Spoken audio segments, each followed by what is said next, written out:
হজরত শাহজালাল আন্তর্জাতিক বিমানবন্দরের নাম পরিবর্তন হয়ে কবে জিয়া আন্তর্জাতিক বিমানবন্দর হবে? যাই হোক, কথাটা বলবো তার আগে একটা গল্প শেয়ার করি। সেটা হচ্ছে, আসলে গল্পটা তো অত খেয়াল নাই আমার। গল্পটা ছিল এমন, একজন বিদেশি পর্যটক বাংলাদেশে ঘুরতে আসছিল। তো ট্যাক্সি ড্রাইভারকে জিজ্ঞাসা করছিল, ভুল না বললে আসলে আমি যতটুকু মানে খেয়াল আছে আমি এইভাবে বলি, যে ড্রাইভারকে জিজ্ঞাসা করছিল আমরা এখন কোথায় আছি, বলছিল বঙ্গবন্ধু সেতুতে। পরে জিজ্ঞাসা করছে যে কোথায় আছে, বঙ্গবন্ধু সড়ক। পরে জিজ্ঞাসা করছে বঙ্গবন্ধু অ্যাভিনিউ। পরে জিজ্ঞাসা করছে যে এত চিল্লাচিল্লি হয় এখানে, মানে কি হয়? বলছে এটা হচ্ছে বঙ্গবন্ধু ফুটবল স্টেডিয়াম, এখানে ফুটবল খেলা হতো। তো বললো চলো একটু খেলা দেখি। তো খেলা দেখা অবস্থা এক সময় ওই পর্যটকের মারামারি হয়, মারামারি হওয়ার সময় পর্যটকের মাথায় একটা মানে ঢিল লাগে। তখন পর্যটক অসুস্থ হয়ে পড়ে। পরে কি করে, ওনাকে নিয়ে হাসপাতালে নিয়ে যায়। পরে যখন পর্যটক জ্ঞান ফিরে তখন জিজ্ঞাসা করে আমি এখন কোথায় আছি। পরে পাশ থেকে একজন বলে যে আপনি এখন বঙ্গবন্ধু মেডিকেল কলেজে আছেন। তো ওই পর্যটক বলে যে আমি মরে গেলেও কি আমাকে বঙ্গবন্ধু গোরস্থানে নিয়ে হবে নাকি? কেন বললাম কথাটা আমি বলি। বাংলাদেশে যে এই যে নামের রাজনীতি, মানে আমি অবাক হই। একটা মহল্লাতে যখন মসজিদ কমিটি হয় সেখানেও নাম নিয়ে ঝামেলা, তারপরে হচ্ছে মাহফিলে ওইখানেও নাম নিয়ে ঝামেলা। মানে এই যে যে নামের রাজনীতি আমরা করে আসতেছি, এটা থেকে কবে বের হবো আমরা? শেখ হাসিনার 16 বছরে বাংলাদেশের কোথাও তার বাপের বাপের নাম, তার মার নাম, তার ভাইয়ের নাম, মানে 14 গোষ্ঠীর নাম, যেখানে পার্ক হয়েছে উদ্বোধন হয়েছে সেখানে তার বাপ দাদা 14 গোষ্ঠীর নাম। মানে এই যে যে নামটা, এই নামটা কেন দিছিল? শেখ হাসিনা বারবার করে বলতো না যে দেশটা আমার বাপের, আমার বাপ দেশ স্বাধীন করছে? শেখ হাসিনা এই অধিকারের জায়গা থেকে এই নামগুলা পরিবর্তন করছে, নামগুলা দিছে, যে সে বারবার করে বলছে এই দেশ আমার বাপের, আমি দেশ স্বাধীন করছি, আমার বাপ স্বাধীন করছে এই দেশ, সেই দেশটা তার বাপের। এই জন্য সে যা মন চায় তাই করবে। নাম কোথায় দিবে না দিবে সেটা তার ব্যাপার, এটা বলছে না? তো এই জন্য নামটা দিছে। এখন আমরা বিএনপিকে আমি উদ্দেশ্য করে একটা কথা বলতে চাই। আপনারা কি এটা বলবেন যে বোরহান ভাই আপনি তো বিএনপিকে পছন্দ করেন? হ্যাঁ, আমি ছাত্র রাজনীতি করছি, ছাত্রদলের রাজনীতি করছি, আমি বিএনপির সাথে সম্পৃক্ত ছিলাম, আমার বিএনপি ভালো লাগে। তাই বলে আমি বিএনপির সব কাজকে কিন্তু সাপোর্ট করব না। সর্বপ্রথম একটা জিনিস মাথায় রাখতে হবে, রাষ্ট্র আগে। একটা জিনিস সবসময় মাথায় রাখবেন, ব্যক্তির চেয়ে দল বড়, দলের চেয়ে দেশ বড়। হ্যাঁ, আমার যে দল, এই দলের থেকে কিন্তু দেশটা আগে। আমার দল যদি দেশের ক্ষতি হয় এরকম কোনো কাজে যায়, অবশ্যই আমি আমার দলের এটা নিয়ে সমালোচনা করব, 100%।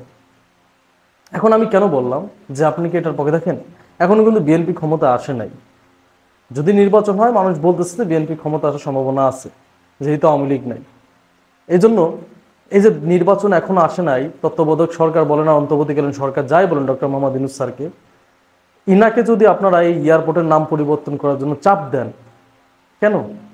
যে নামটা আছে এই নামটা তো খারাপ নাম না ভাই। বর্তমানে বাংলাদেশে ডলার সমস্যা, টাকা পয়সা প্রবলেম চলতেছে, এই মুহূর্তে কি দরকার আছে টাকা খরচ করে নাম পরিবর্তন করে? একটা নামে কি আসা যায়? হজরত শাহজালাল আন্তর্জাতিক বিমানবন্দর, এটা তো খারাপ কিছু না। শেখ হাসিনা তো মানে ব্র্যান্ডি মাল, বুঝছেন, ও তো চোর ছিল। হ্যাঁ, ওর ওর মতো মানে ব্র্যান্ডি মাল তো ছিল না দুনিয়াতে।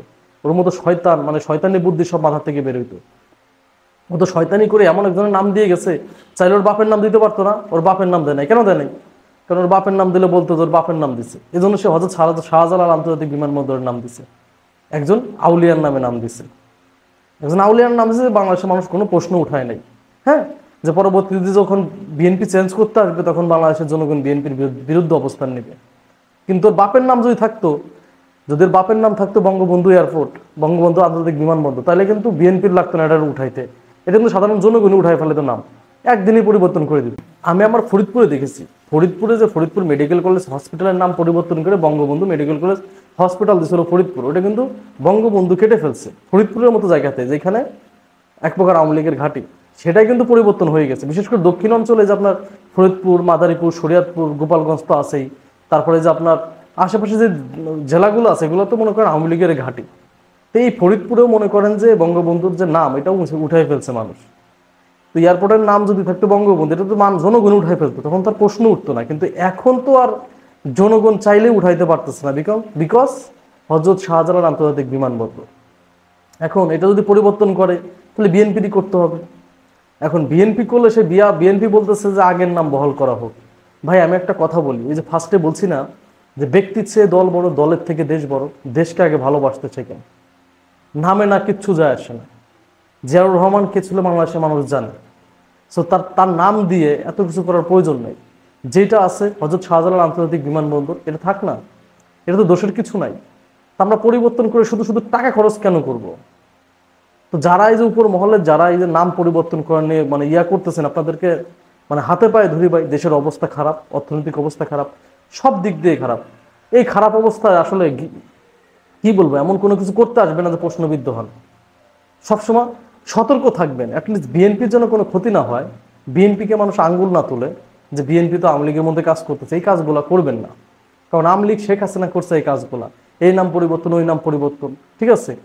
যে শেখ হাসিনা যেগুলো করছিল বিএনপির তো লাগে না, সাধারণ জনগণ এগুলো উঠাই ফেলছে না।